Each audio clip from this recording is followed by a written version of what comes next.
Can we go back to President Biden and Hunter? The thing that is incredible to me is that no one is really talking about the real damage. The real damage. And will it matter if we throw Hunter Biden in jail? Because that's what will happen. The press, they'll indict him, and the press will make it all about him and his scandalous pictures, and they'll make it all about, crack-fueled parties and everything else, and make him into a bad guy, but make it only about him being a bad guy. They'll never make go his into the rest. constant crack use and stealing money from all over the world and impregnating women and leaving them. They'll make that into a bad thing. Watch the media. Right. They'll do it. And we all know people have been caught in pictures having sex. We all know. Yeah, they'll take the crack rocks that he was smoking off the hooker's belly and make it seem bad. And this is the sort of manipulation the media will get into. How is this possibly happening? I don't know. And you're right. What they will do, if it gets down this road and they lose control of it, they will make Hunter Biden into the sacrificial lamb. He will play the role of the person who goes to a minimum security prison for a year and a half. Yep. And they will say, they'll wash their hands of it and it'll all be done. There is no clearer impeachment trial than this one. There's no clearer impeachment trial. This is a high crime here. He was taking money from other countries while in office. Millions and millions of dollars. $30 million. And when we say he, we're not talking about Hunter. Yeah. That is what this is all in the Peter Schweizer book. It's all in the laptop. All of the emails.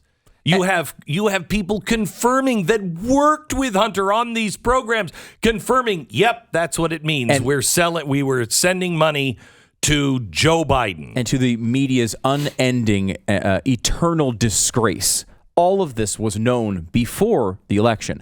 These are people who were coming out to national media sources before the election. And the media made up their mind that in 2016, they were all too tough on Hillary Clinton and her emails. And they were just, you guys remember how tough they were on Hillary Clinton, right? That's literally how they saw that situation. We were tough on Hillary, and that's cost her the election, and Donald Trump won. This time, we can't make that same mistake. It doesn't matter if it's true or not. We have to stop this from happening again. May I just say, we were talking about Disney and its problems with the left right now, and how yesterday they had a big meeting and they're going to reimagine their future.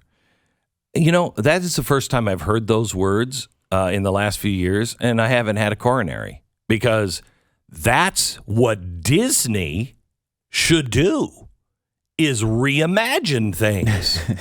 They're in the land of imagination.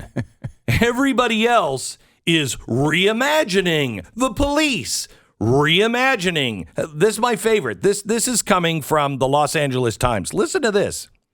The fight, by the way, is anybody really fighting against this judicial nominee?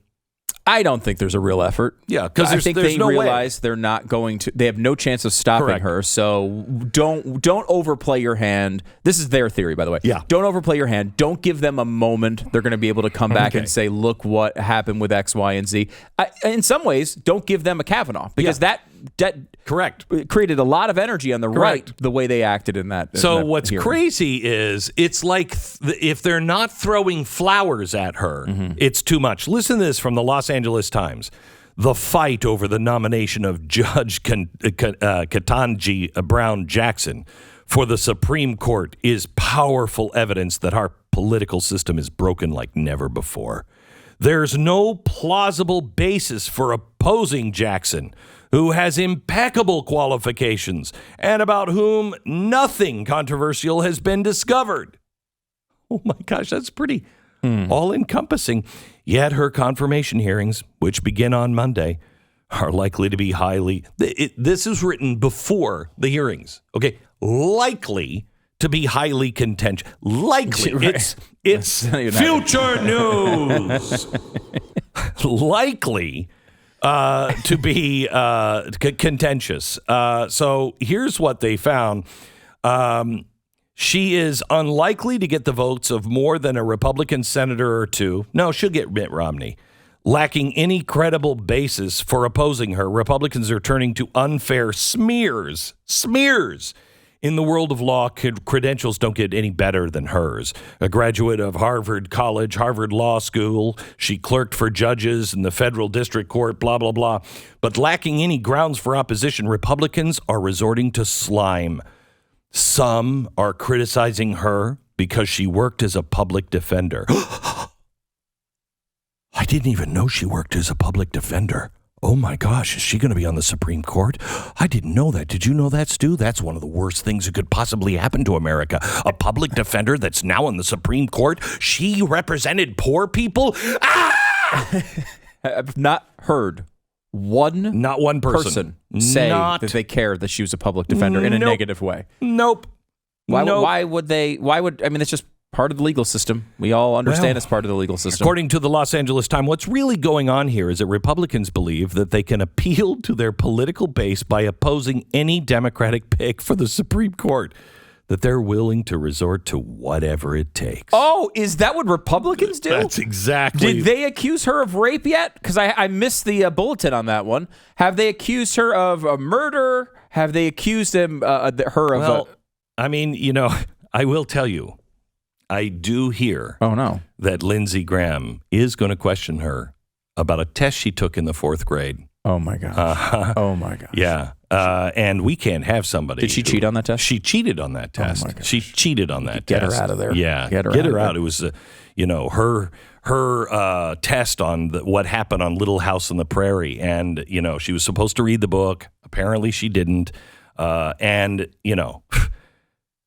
It's because it's full of white people. Oh, okay. Well, that's understandable. Yeah, so that's the fight we're going to have here. It's systemic is what that is. It really is. Unbelievable. Unfreaking believable. Is it just me that just is like, move on? Because you can't. It's hard to not feel that way. I mean, they have to push back a little bit. But I don't think, it does not feel like a real effort. No. If you're looking for a full-out, not Kavanaugh-like, because no one on the right wants a Kavanaugh-like attack, but at least a serious pushback and an attempt to win over a couple of Democrats to stop this nomination, you're not going to get it here. Yeah, you're not. Absolutely not. And you know what? Unlike the Democrats that think that everyone who opposes them has slime in their closet, not everybody has slime in their closet. If you find slime, you should expose it. New York Times, Hunter Biden, you should expose it. And she's going to be but don't make it up. Terrible Supreme Court justice and be wrong on every single thing. But she is qualified for the job. It's similar to Kavanaugh, the way the Kavanaugh thing should have gone, which is like, okay, we disagree with everything you're going to say about the Constitution, but you're obviously qualified. That's Kavanaugh. That's her. But that doesn't mean you don't push back against those things and make sure that people understand where she stands, because she does not respect the Constitution in the way that a Supreme Court justice should. These nominations have consequences.